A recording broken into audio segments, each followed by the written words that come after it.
नमस्कार साथियों, कल पशु परिचर भर्ती का परिणाम जारी हुआ और परिणाम में जो हमने देखा कि भर्ती प्रक्रिया में नॉर्मलाइजेशन लागू करने से छात्रों को बड़ा नुकसान हुआ है। कई शिफ्टों के छात्र लगातार मैसेज कर रहे हैं, फ़ोन कर रहे हैं, कह रहे हैं मनोज भाई बहुत ज़्यादा हमारे साथ धोखा हुआ है। नॉर्मलाइजेशन साथियों एक ऐसी प्रक्रिया है जिसमें युवाओं के साथ में इसमें अन्याय धोखा होता ही है, युवा खुद को ठगा हुआ महसूस करता ही है।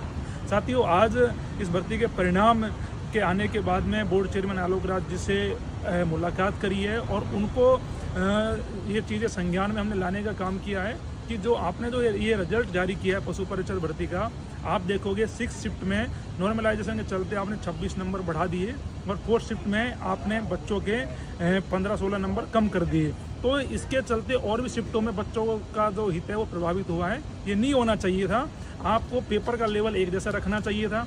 और जो बच्चा 6 शिफ्ट में एग्ज़ाम दे रहा है तो 6 शिफ्ट पर बहुत सारे क्वेश्चन रिपीट भी होते हैं। 6 शिफ्ट में जो बच्चा एग्ज़ाम दे रहा है उसने तो ये बात तय नहीं करी कि उसका नंबर 6 में आना चाहिए, ये तो आप लोगों ने तय करा।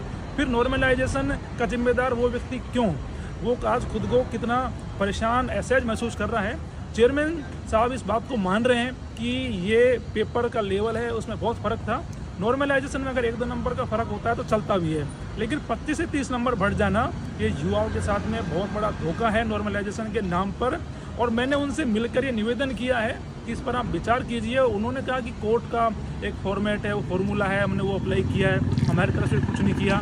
तो ये बातें ठीक है, हमारे समझ आती है, लेकिन आने वाले दिनों में जो 4th क्लास की बड़ी भर्ती होने जा रही है साथियों, वो भी 19, 20, 21 सितंबर को आयोजित होगी और उसका पेपर भी 6 शिफ्टों में होगा। उसको लेकर मैंने चेयरमैन साहब से कहा है कि उस भर्ती में ऐसा नहीं हो कि उसमें भी 25 से 30 नंबर का फ़र्क देखने को मिले, नहीं तो ये युवा मर जाएंगे। कहाँ जाएंगे फिर ये युवा।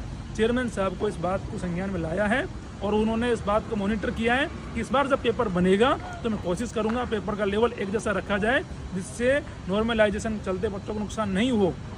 साथियों आने वाली जो एग्ज़ाम है उसको लेकर मैंने चेयरमैन साहब को कहा है, देखते हैं कि कितना वो प्रभावी होता है। लेकिन साथियों अभी भी जो 6 शिफ्ट के बच्चों के साथ जो एकदम से बहुत ज़्यादा ही मतलब कि उनको एडवांटेज मिला है, 4 शिफ्ट के बच्चों के साथ बड़ा नुकसान हुआ है, बच्चों में बहुत निराशा है। साथियों मैं बिल्कुल नॉर्मलाइजेशन प्रक्रिया के खिलाफ हूँ। या तो पेपर 1 शिफ्ट में हो, 2 शिफ्टों में हो, पेपर का लेवल एक जैसा हो। साथियों अगर वास्तव में अगर आपको लग रहा है कि यार हमारे साथ बहुत गलत हो गया, अन्याय हो गया, तो साथियों कहने से काम नहीं चलेगा, उसको लेकर आपको संगठित होना पड़ेगा, आपको एकजुट होना पड़ेगा। मेरे लोगों, ऐसे तो आप कहते रहिए, मैसेज करते रहिए, क्या होगा, कुछ नहीं होगा। तो साथियों मैं कहना चाहता हूँ, अगर आप जितने भी लोग मुझे सुन रहे हैं, जितने भी लोग मुझे देख रहे हैं, आप चाहते हो कि वास्तव में नॉर्मलाइजेशन प्रक्रिया में आपके साथ में गलत हुआ है, तो आप मुझे ज़रूर बताएं कि हमारे साथ में इतना भेदभाव हुआ है, इतने नंबर घटे हैं, इतने नंबर का नुकसान हुआ है। और जो भी युवा साथी है जो चाहते हैं कि इसको लेकर हम आगे और कुछ कर सके, प्रयास कर सके सरकार के लेवल पे, गवर्नमेंट के लेवल पे, तो साथियों ये आंदोलन कर सके, तो आपको एकजुट होना होगा। और जो भी साथी चाहते हैं कि इसमें कुछ करें तो आप कमेंट करके भी मेरे को बताइएगा और मैसेज करके भी मुझे बताइएगा। जल्दी फिर आगे देखेंगे युवाओं के हिसाब से क्या किया जा सकता है। बाकी चेयरमैन को हमने आगाह कर दिया, चेयरमैन साहब इस बात को मान भी रहे हैं कि नॉर्मलाइजेशन में बहुत डिफरेंस आया है, लेकिन वो इस बात को भी मानते हैं कि इसमें हमारा कोई रोल है नहीं। लेकिन मेरा ये मानना है कि रोल आपकी एजेंसी का है जो पेपर छापती है, रोल आपका है, आप एग्ज़ाम कराते हो, तो इन चीज़ों का आगे दुरुस्त किया जाए और वो 4th श्रेणी भर्ती में जो ये भर्ती होगी बड़ी, इसमें ऐसा नहीं हो, इसको लेकर आपको काम करना होगा। क्योंकि युवा बार बार अगर नॉर्मलाइजेशन नाम में ठगा जाएगा तो उनके साथ में चोट होगी, ये नहीं होना चाहिए साथियों। और इसको लेकर आगे हम कड़े प्रयास करेंगे और जो साथी दुखी है, परेशान है, वो परेशान नहीं हो। जल्दी आपकी भी मदद करने को लेकर जो भी प्रयास है वो किए जाएंगे। धन्यवाद।